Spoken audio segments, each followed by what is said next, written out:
Assalamualaikum warahmatullahi wabarakatuh, Abah. Waalaikumsalam warahmatullahi wabarakatuh. Afwan Abah, izin bertanya. Jika Islam adalah agama rahmatan lil alamin yang membawa rahmat dan kedamaian bagi seluruh alam, mengapa yang sering kita lihat justru banyak negara atau wilayah yang mayoritas penduduknya muslim mengalami konflik, peperangan, perpecahan, dan ketidakstabilan? Apakah hal tersebut disebabkan oleh ajaran Islam itu sendiri, atau justru karena kesalahan umat Islam dalam memahami dan mengamalkan ajaran agama? Mohon penjelasan Abah agar kami bisa memahami persoalan ini secara utuh dan adil. Jazakumullah khairan. Wassalamualaikum warahmatullahi wabarakatuh. Waalaikumsalam warahmatullahi wabarakatuh. Agama Islam adalah agama kedamaian, rahmatan lil alamin, penebar kasih sayang bagi siapapun pemeluknya. Bahkan yang bukan pemeluknya pun dapat tebaran kasih sayang dari agama Islam. Tapi kenapa kok banyak konflik, Abah? Banyak pertikaian, perpecahan? Jawabannya adalah sebabnya ada dua, internal dan eksternal.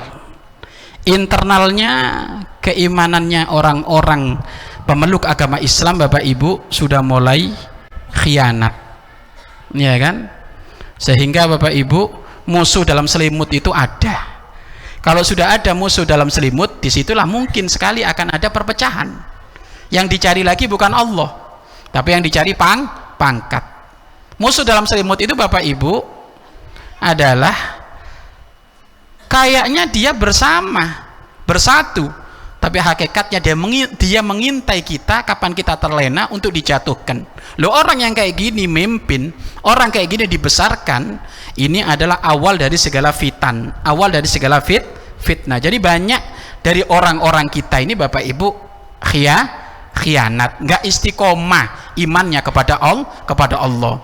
Kasus peperangan, kasus terjadi pertikaian sana sini, Bapak Ibu, karena yang menjadikan sebab berat itu yang memang musuh dari dalam ini. Muhammad Al-Fatih tidak akan kalah dari musuh-musuh Allah yang sesungguhnya, tapi yang repot musuh dalam selimut ini. Makan satu nampan, majelis bareng, gonceng-goncengan, nusuk, ya kan gitu. Wah, kalau kayak gitu gimana, Abah? Memang kita harus kembali kepada Allah semuanya, Pak.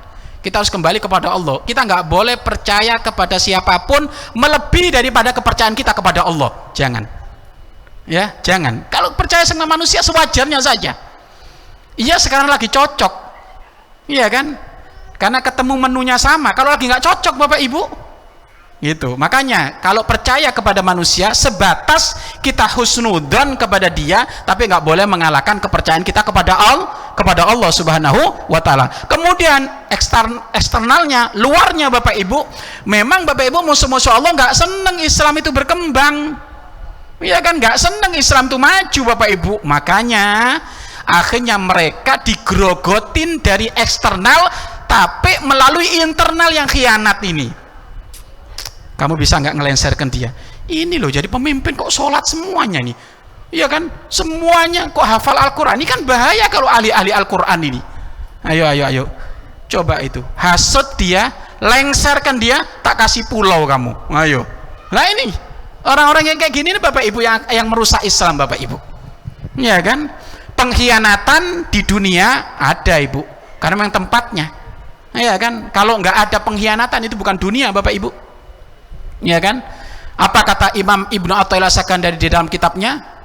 La tastagrib wuku al-aqdar madum tafi hadidar. Kamu jangan pernah merasa aneh, heran kalau dunia ini kotor, karena memang isinya dunia diciptakan oleh Allah kotor kayak gitu. Ya, itu memang sifatnya dunia kayak gitu, Pak. Tapi kita jangan jadi yang kotor dong, iya kan? Kita pengen jadi pembela Nabi, pembela agama Allah Subhanahu wa Ta'ala. Makanya Bapak Ibu, orang yang konflik di wilayah-wilayah Islam ada dua, Bapak Ibu. Satu, korban karena atasannya, wallahu alam, ini nggak tahu ini masuk surga atau masuk neraka ini, karena atasannya. Dua, dia korban karena pendoliman. Lah, kalau korban karena pendoliman, dia pasti masuk surga ini.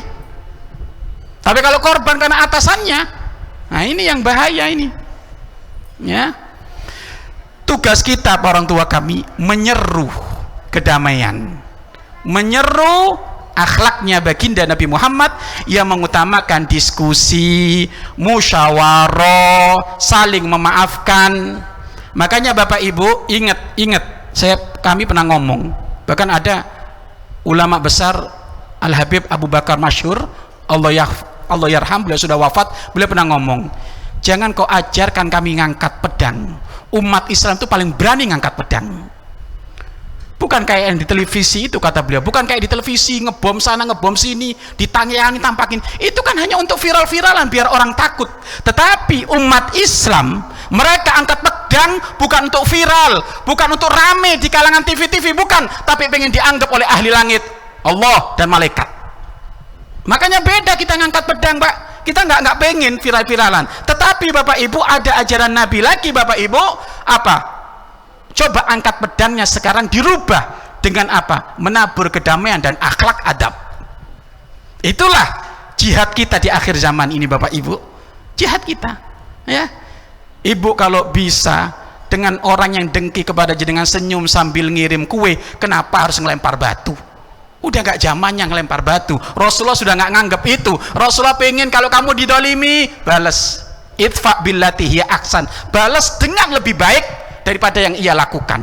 Ya Allah, tak jelekin, tak fitnah, kok dikirim bakso 5 bungkus. Nah ini Pak, itulah kekuatan perangnya sesungguhnya itu di situ. Jangan dia dolem jenengan kirimi sampah, lebih berantem nanti.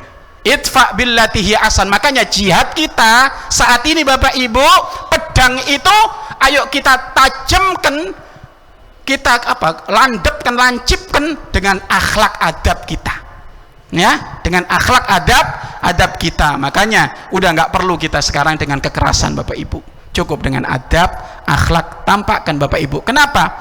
Yang keras jika dikerasi jadi, tapi kalau yang keras diadapi, adab itu kan siasat, Bapak Ibu. Orang cerdas dia itu ngomong, siapa kamu?